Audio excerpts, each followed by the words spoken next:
O estranho misterioso. Autor: Mark Twain.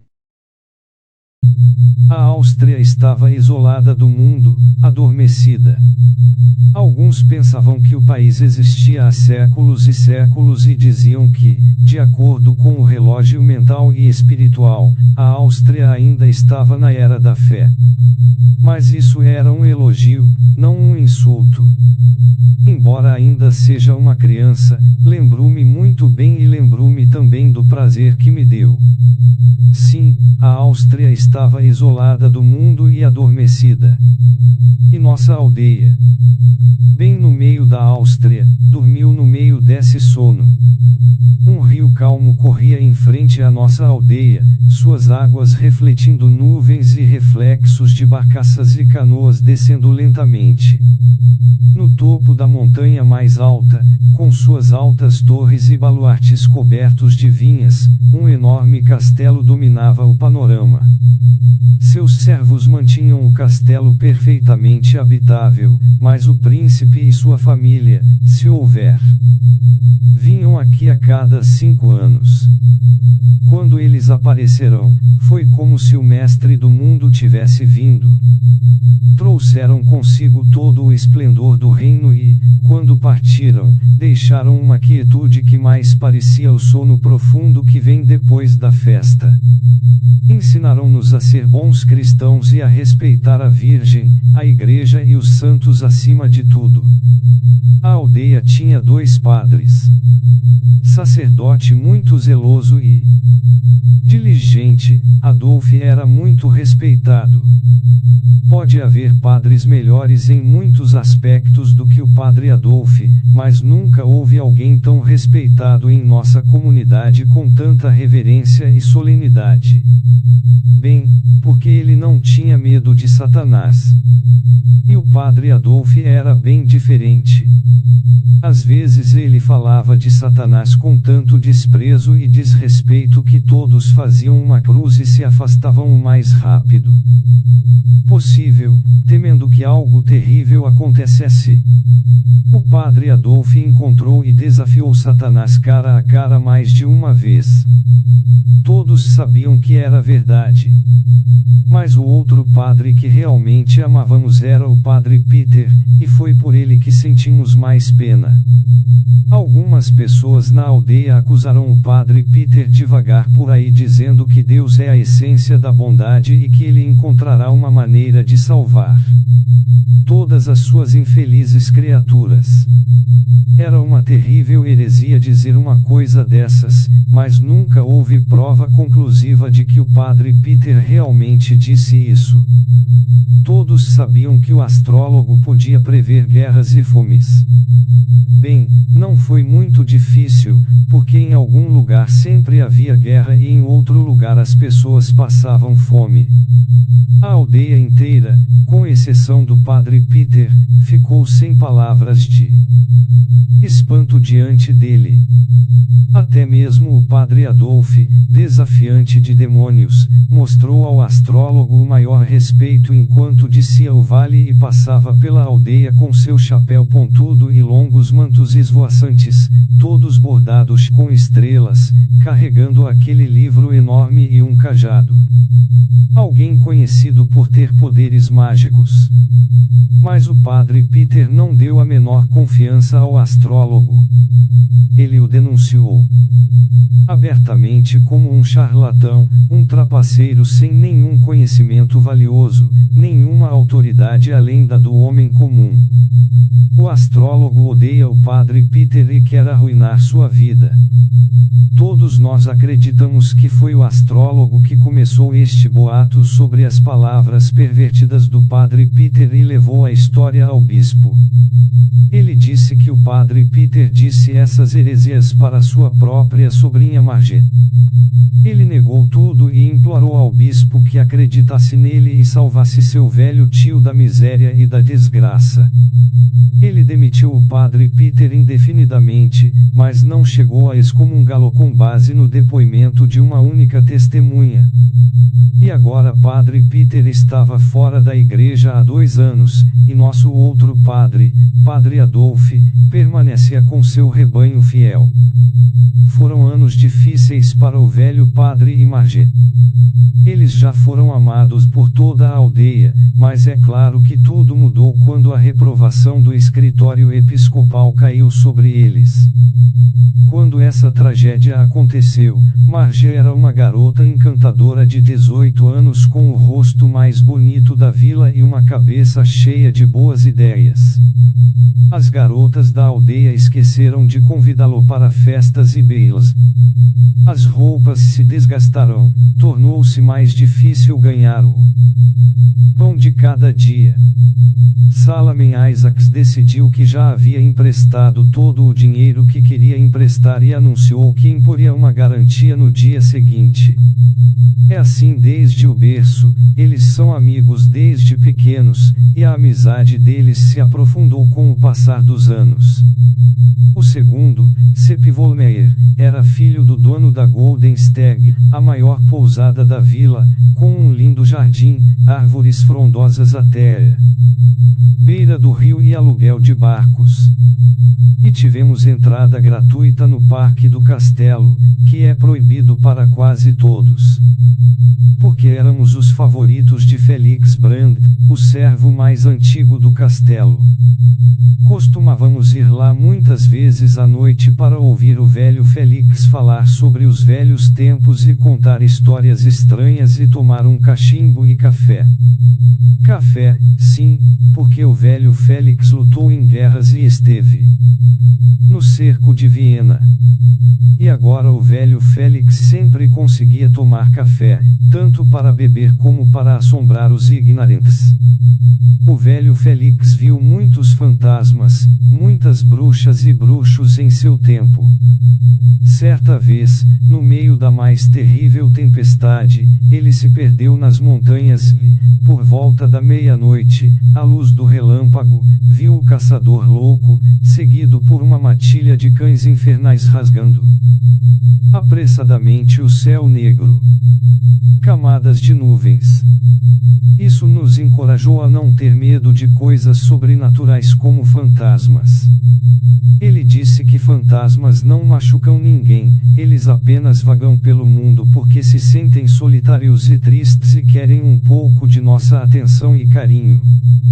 Com o tempo, nós três aprendemos a não ter medo e até descemos para quartos assombrados nas masmorras do castelo com o velho Félix no meio da noite.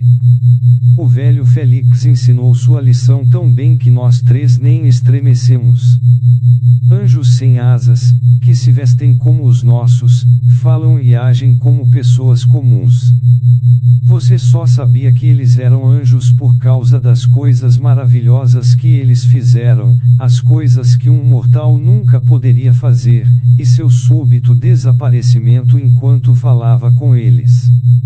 O velho Félix nos disse que os anjos são amigáveis e alegres, não sombrios e melancólicos como os fantasmas.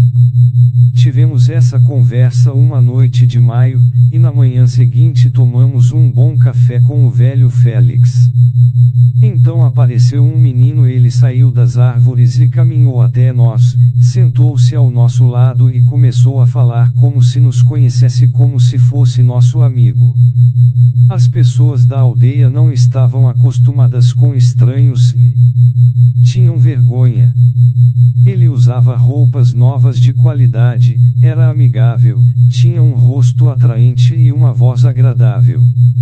Mas então me lembrei que não havia fogo e fiquei frustrado, desapontado. Péramos de correr e péramos na beira da clareira, querendo voltar, imaginando e perplexos, mas com medo de arriscar. Ele continuou a implorar em um tom muito persuasivo. E vendo que o cano não estourou nem nada. Aos poucos fomos ganhando confiança e eventualmente a curiosidade foi mais forte que o medo e corremos o risco de voltar. Mas muito lentamente, pronto para fugir ao primeiro sinal de alarme. Ele estava determinado a nos tranquilizar e tinha todas as habilidades para fazê-lo. Ninguém pode se encher de medo ou suspeita diante de uma criatura tão sincera, simples e gentil que fala de forma tão sedutora quanto ela. Não demorou muito e nós três já estávamos relaxados. Mostra como as pessoas são estúpidas quando se culpam pelas coisas que fizeram. Satanás sabe disso e diz que nada acontece que não seja inevitavelmente predeterminado pelo nosso primeiro ato, e é por isso que não podemos nem por nossa própria iniciativa mudar o padrão ou fazer qualquer coisa para quebrar a corrente. Eu nunca vou orar novamente. Ó, pobre mulher! É como Satanás disse, não sabemos a diferença entre sorte e azar, sempre confundimos uma com a outra. Muitas vezes depois ouvi pessoas orando a Deus para poupar a vida de um homem doente, mas isso é algo que nunca fiz. Todo mundo estava lá, incluindo os convidados da festa.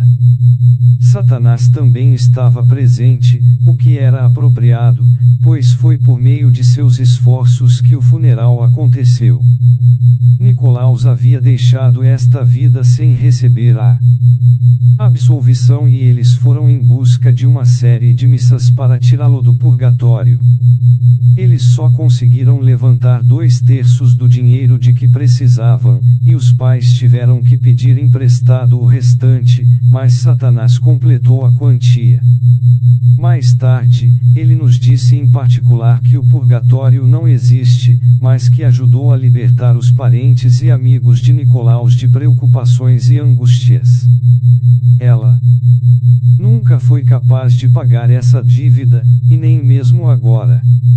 O carpinteiro levou o cadáver para casa, guardou-o 4 dias no porão, a mãe chorando e implorando o tempo todo em sua casa, depois o enterrou no pasto do irmão, sem nenhuma cerimônia religiosa.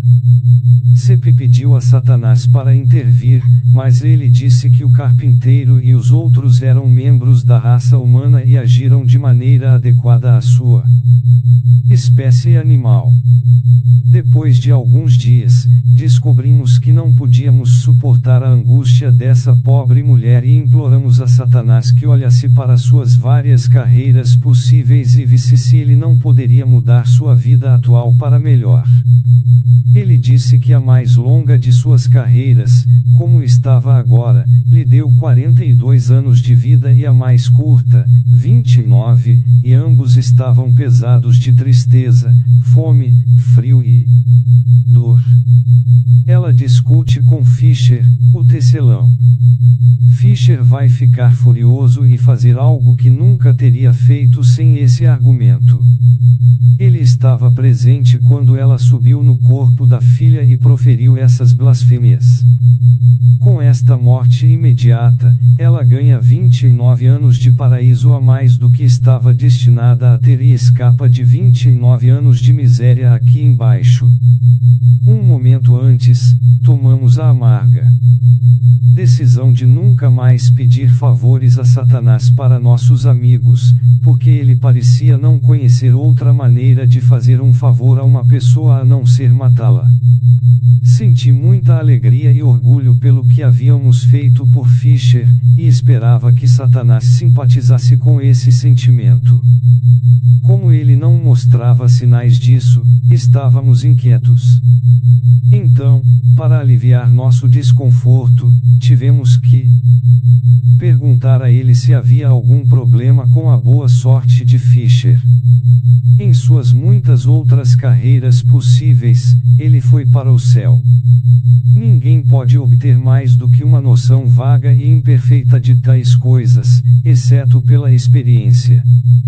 Fizemos fizemos o possível para fazê-lo entender as coisas terríveis que haviam sido feitas e o quanto nos importávamos com elas, mas ele não parece entender a ideia. Ele disse que achava que não importava para onde Fischer fosse. No minuto seguinte, Fischer atravessou a rua. Dava para ver, pelo andar ágil e pela maneira alerta, que estava bastante satisfeito consigo mesmo por ter feito tanta crueldade com a pobre Frau Brandt. Blasfemador, e herege, e alguns deles eram seus vizinhos e amigos de dias mais felizes. Alguns até tentaram atacá-lo, quando os soldados não demonstraram tanto interesse, como deveriam, em mantê-los afastados. Então eles se espalharam, fugindo em todas as direções, gritando como se estivessem com uma dor insuportável. Ele havia quebrado uma de cada uma de suas costelas com aquela pequena respiração. Não pudemos deixar de nos perguntar se suas cartas de vida haviam mudado. Alguns ganharam anos de vida, outros os perderam. Não? Perguntamos se tivemos sorte com algum deles. Acreditamos plenamente no desejo de Satanás de nos fazer favores, mas perdemos a fé em seu julgamento. Por 1 ou 2 dias, toda a aldeia ficou em tumulto por causa do julgamento de Frau Brandt e da misteriosa calamidade que se abateu sobre a multidão que a seguia. O tribunal estava lotado.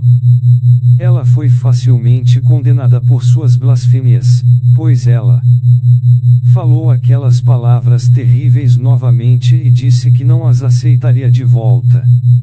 Avisada de que estava colocando sua vida em perigo, disse que era melhor levá-la logo. Ela não queria, preferia viver na perdição com demônios profissionais do que na aldeia com imitadores de demônios.